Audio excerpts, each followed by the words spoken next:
안녕하세요. 선생님입니다. 자, 이번 시간에는 법원에서 하는 일을 한번 알아봅시다.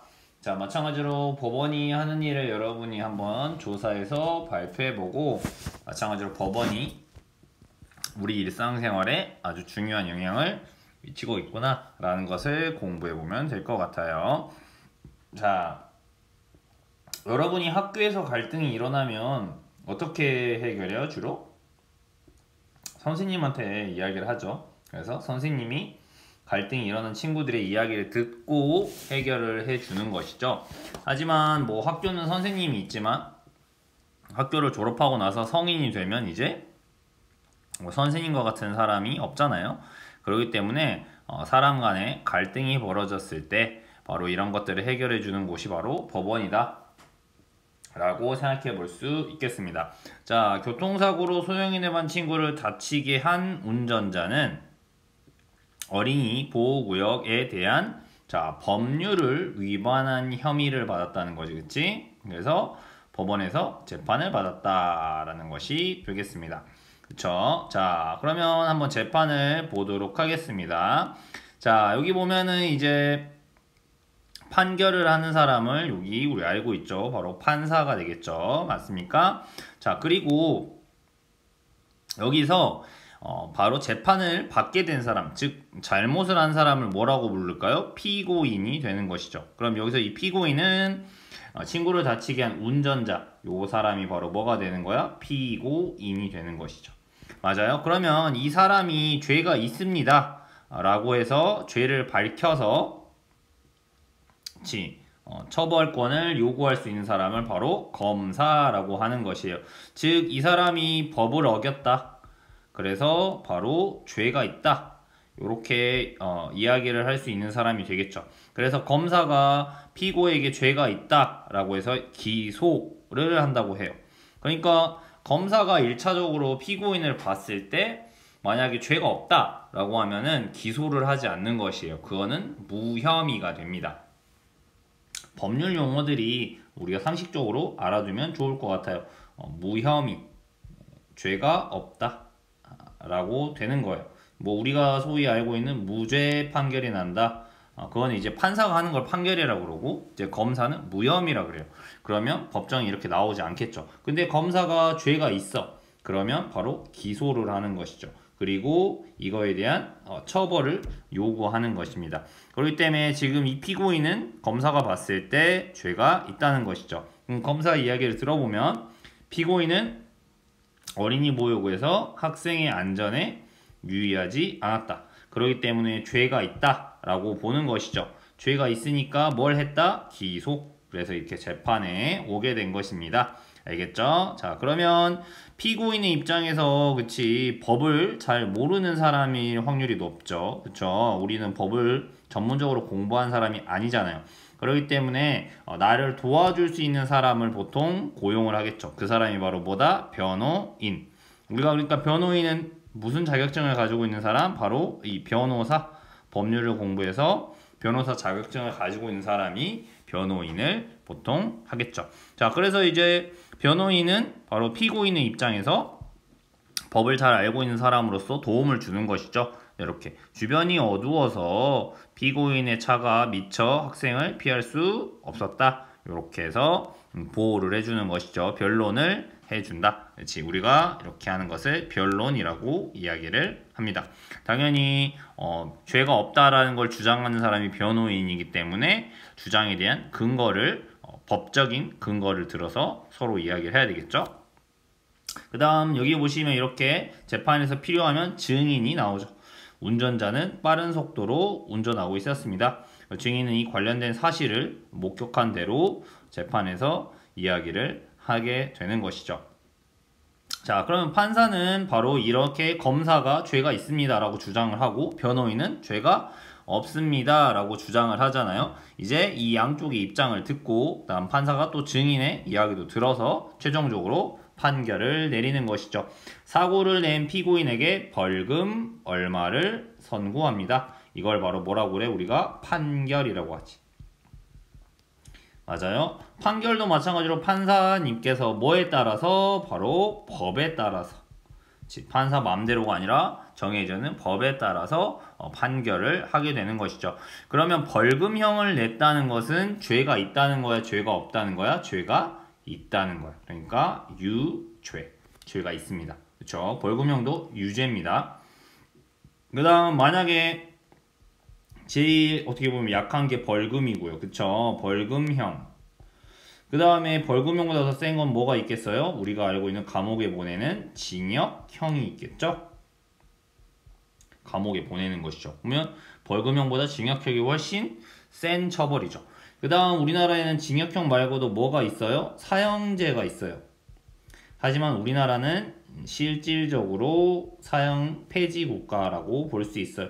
사형을 내릴 수는 있지만 지금 집행하지 않고 있거든요. 그래서 실질적으로는 사형 폐지 국가로 분류가 됩니다. 자, 그러면 죄가 있으면 유죄. 그럼 죄가 없으면 뭐가 되는 거야? 바로 무죄가 되는 것이지. 알겠죠? 생각해 보세요. 벌금형을 맞는다는 거는 굉장히 큰 겁니다. 작은 게 아니에요. 뭐가 되기 때문이야? 기록에 남게 되기 때문이야. 그리고 징역형으로 감옥에 가게 된다. 이거는 진짜 큰 거죠. 맞아요. 네, 절대 그런 일은 없어야 되겠죠. 이런 재판이라는 게 굉장히 무서운 겁니다. 알겠어요? 자, 그다음 재판의 종류에 따라서 여러 가지가 있는데 이거는 이 다음 페이지에서 선생님이 설명을 드릴게요. 자, 그러면 법원이라는 곳은 무엇이냐? 자, 당연히 법원은 뭐에 따라서? 법에 따라 재판을 하는 곳이다. 자, 중요해요. 뭐에 따라서? 법에 따라 재판을 하는 곳이야. 자, 판사가 자기 마음대로 판결할 수 없다는 것이에요. 법적인 근거에 따라서 판단을 하는 것이지. 무슨 말인지 알겠지? 그러면 여러분이 헷갈리면 안 돼요. 판사가 법을 만드는 게 아니야. 법을 만드는 곳은 어디였어? 국회였던 거야. 맞아. 자, 그러면 여기서 한번 구분 지어 볼게요. 법을 만드는 곳은 어디야? 국회야, 국회. 그지? 그 다음 법을 집행하는 곳. 그러니까 법을 실제로 행동으로 옮기는 것. 집행. 집행하는 곳은 어디야? 정부가 하는 일이야. 그치? 네. 그 다음 법을 뭐 하는 곳이야? 법을 판결하는 곳이 바로 법원인 거야. 그러니까 우리가 흔히 착각하기 쉬운 거는 법원이 막 법을 만들어서 판결한다. 그게 아니에요. 판사가 판결할 수 있으려면 국회에서 먼저 법을 만들어 두어야 한다는 얘기지. 그치? 나중에 이 사람이 죄가 있다? 그래서 나중에 법을 만들어서 처벌할 수는 없는 것이거든요. 알겠죠? 자, 그래서 법원은 법에 따라 재판을 한다. 그래서 사람 사이에 다툼이 생기거나 뭔가 억울한 일이 생겼을 때 재판을 통해서 문제를 해결하게 되는 곳이 바로 법원이 하는 일이다.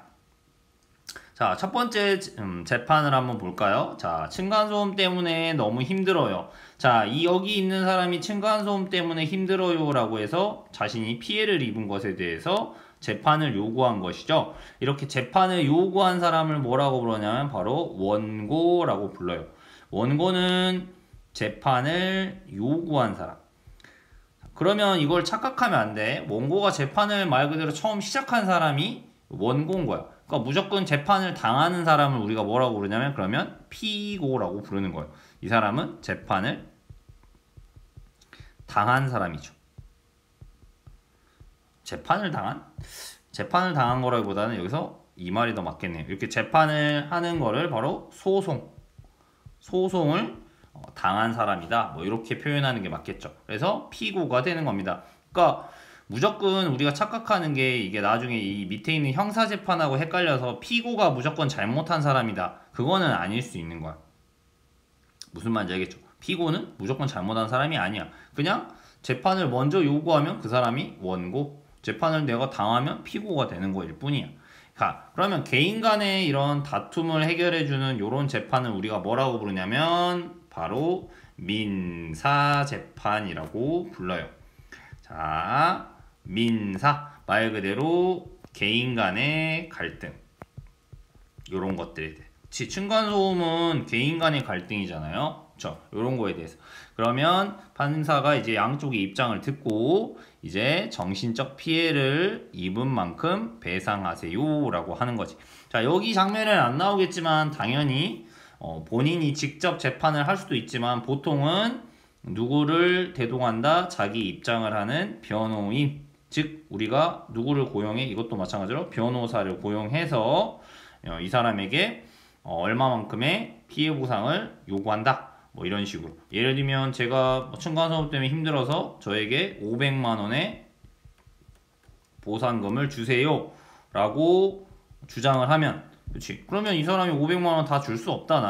나는 그 돈 줄 수가 없다. 나는 일부러 그런 게 아니다 라고 하면 이제 뭐 판사님께서 뭐 500만 원을 다 인정할 수도 있고, 아니면 뭐 정신적 피해를 입은 만큼 뭐 200만 원을 배상하세요 땅땅땅, 그러면 이제 피고가 200만 원을 보상해 줘야 되는 뭐 이런 것들이 바로 민사재판이다, 이렇게 볼 수 있겠어요. 그러니까 개인 간에 일어난 재판이 되겠죠. 마찬가지로 피고도 당연히 변호인을 보통 고용하겠죠. 그래서 변호사를 고용하겠죠. 변호사 비용은 얼마일까요? 궁금하죠. 정해진 돈이 없습니다. 그냥 변호사하고 개인 간에 약속에 따라서 얼마를 줄 것인지가 결정되는 거예요. 그래서 뭐 변호사가 뭐 10만 원의 변호를 해줄 수도 있고요.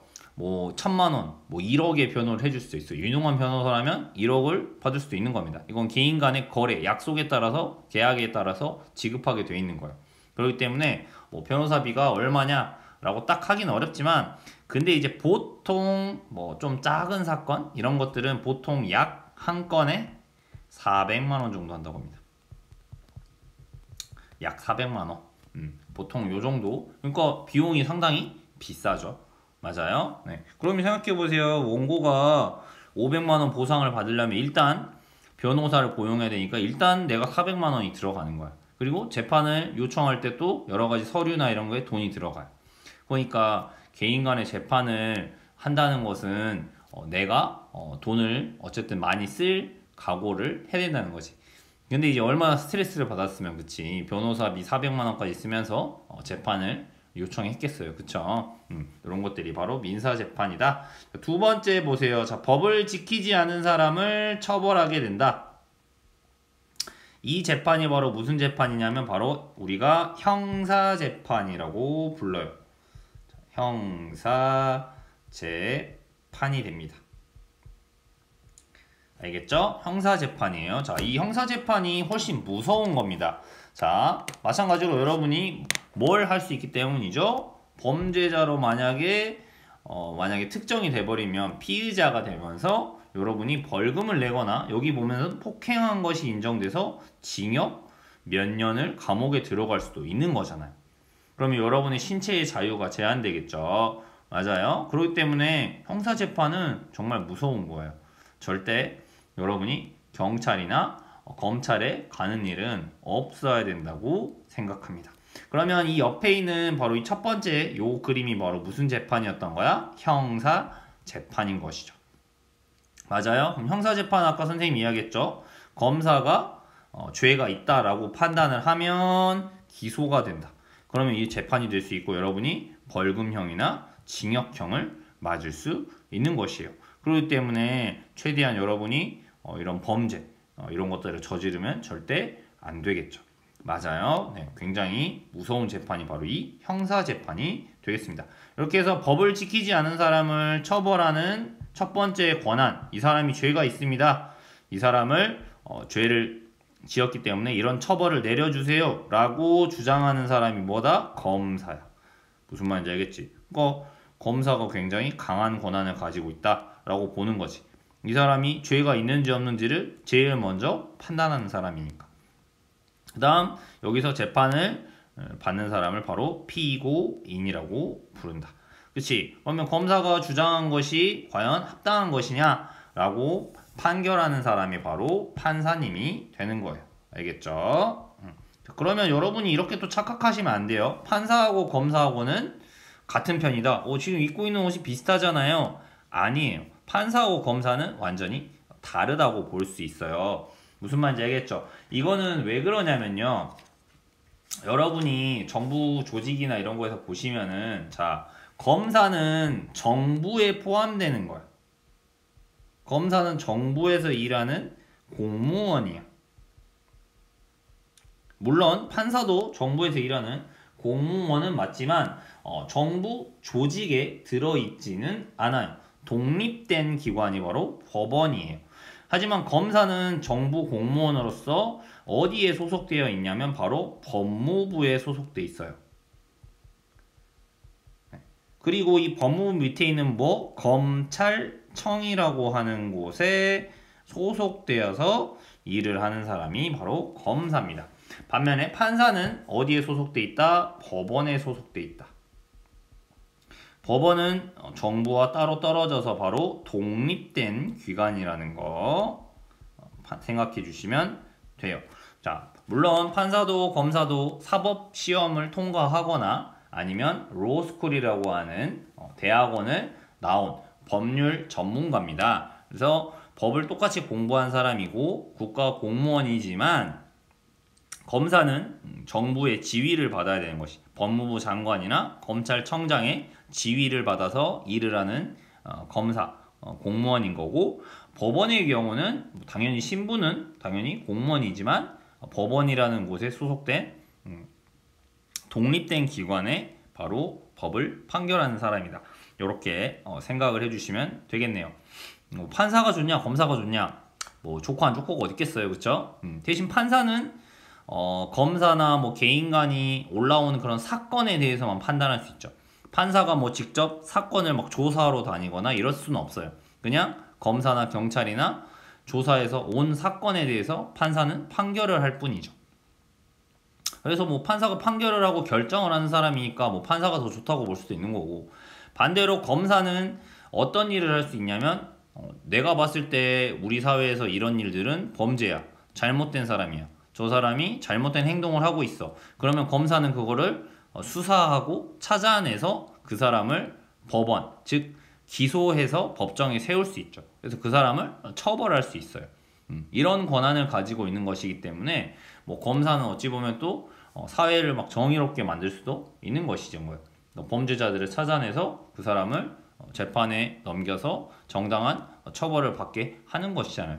반면에 판사는 법에 의해서 판단하기만 하는 사람이니까 뭐 사회를 더 정의롭게 만들기 위해서 막 수사를 하고 막 찾아다니고 이러지는 않는 사람인 거잖아. 알겠지? 자, 그 다음 이걸 형사재판이라고 그러고요. 세 번째는 무슨 재판이냐면, 만약 국가하고 개인 간의 다툼이 발생할 수 있겠죠. 즉 개인하고 국가나 지방자치단체에서 생긴 갈등을 해결할 수 있겠죠. 이걸 뭐라고 부르냐면 바로 우리가 행정재판이라고 불러요.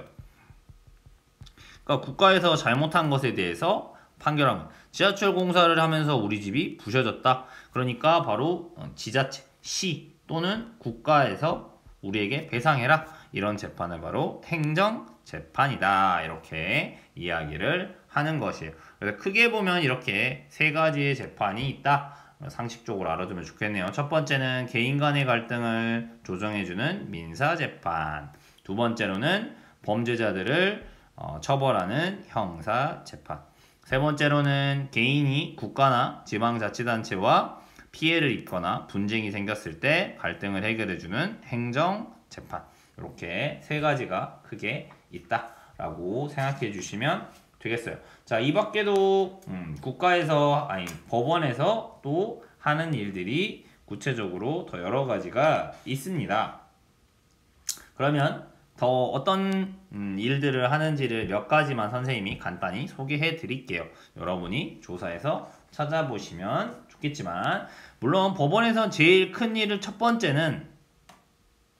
법원에서 하는 제일 첫 번째 큰 일은 뭘까요? 당연히 바로 재판을 하는 곳이에요. 그렇죠? 그래서 판결을 내려주는 것이 첫 번째 역할이겠죠.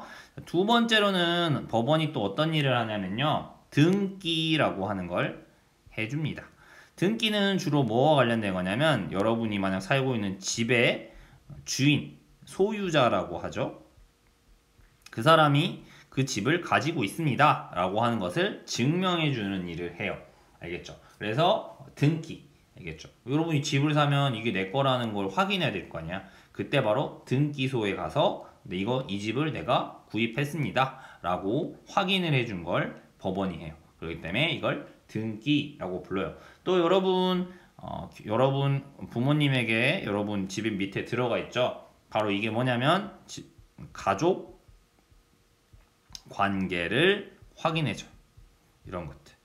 무슨 말인지 알겠죠? 여러분이 태어나면 태어난 거, 출생, 그치? 만약 사망하면 사망, 또는 결혼을 하면 결혼, 이런 것들에 대해서 여러분들이 법원의 허가를 맡아서 관리하는 이런 일들을 주로 하고 있다. 이렇게 생각해 주시면 되겠어요.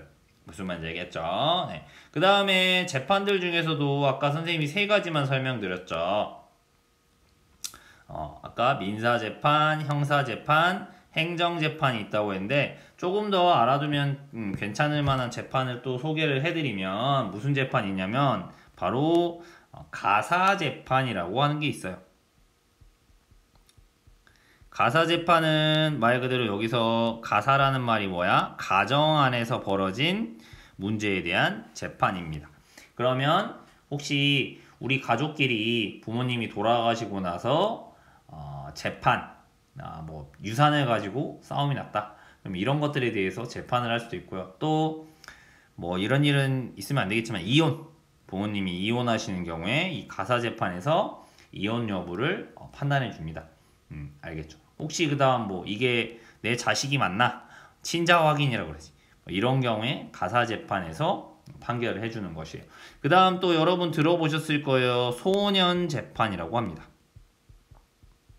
소년재판은 말 그대로 뭐냐면 만 19세 미만인 주로 학생들, 학생이라기보다는 뭐 학생이 아닌 경우도 있겠죠. 네, 소년 소녀들의 재판을 바로 소년재판 이렇게 이야기를 합니다.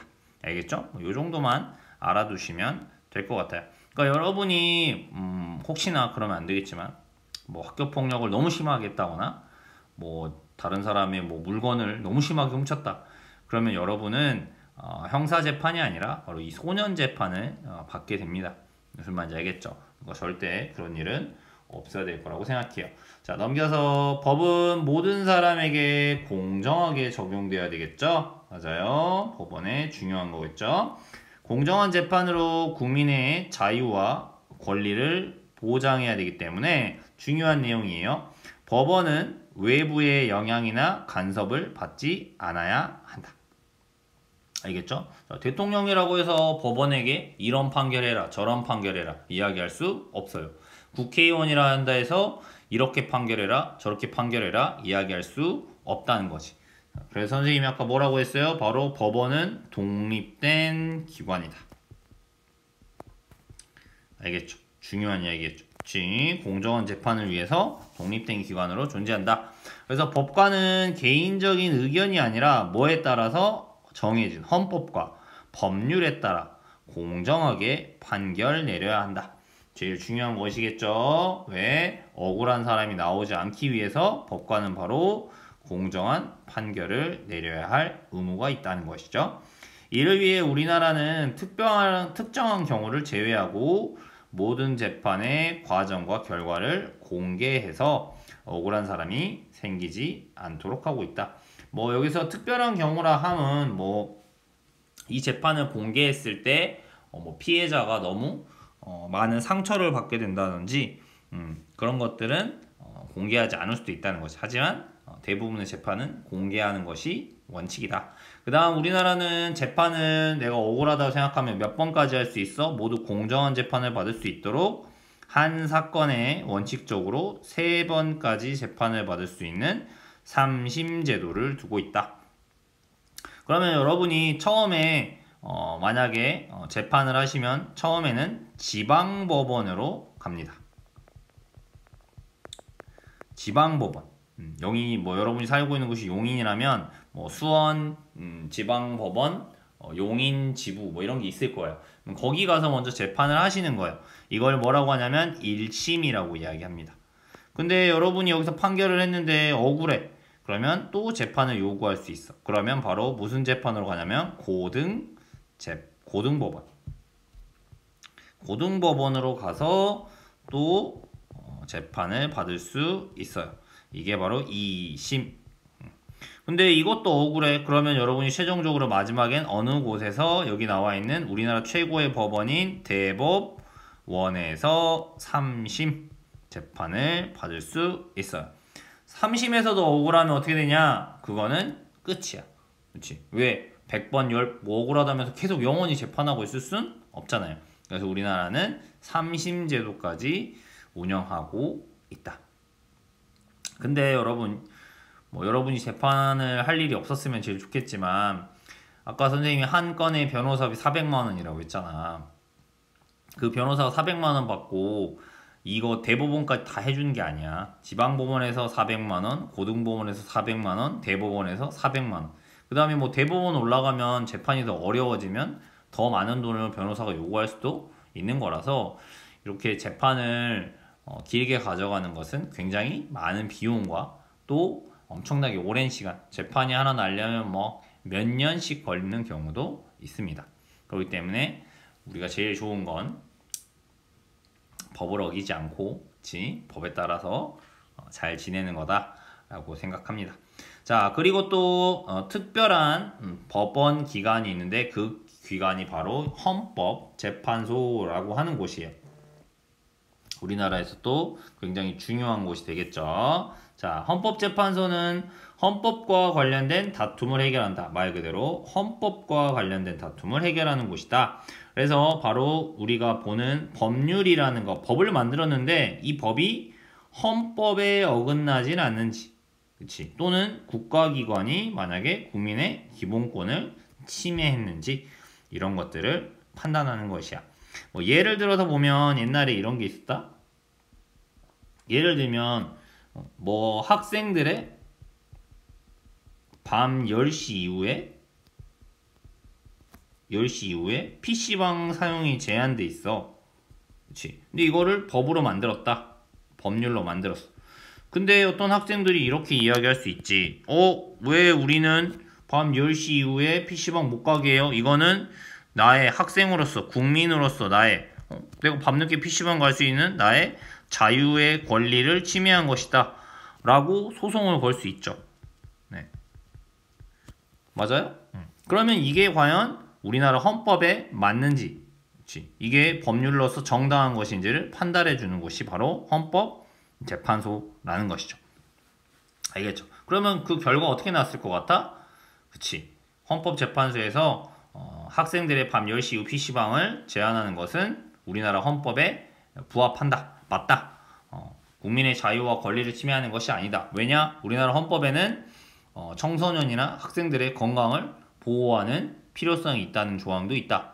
그래서 10시 이후에 PC방 가는 것은 학생들의 건강과 교육 이런 걸 위해서 허용된다 라고 헌법재판소에서 판결을 해줬기 때문에 여전히 밤 10시 이후에 학생들은 PC방 출입이 안 되죠. 이런 것들을 판단해 주는 곳이 바로 헌법재판소이다. 이제 이해갔나요? 그 다음 또 대통령이나 국무총리 같이 지위가 높은 공무원이 큰 잘못을 저지르면 국회가 바로 요구할 수 있어. 뭘 요구해? 대통령에서 물러나라. 파면을 요구한다 이 말이지. 이게 바로 뭐야? 대통령 자리에서 물러나게 하는 걸 대통령을 뭐 한다고 해? 국회에서 탄핵한다고 해.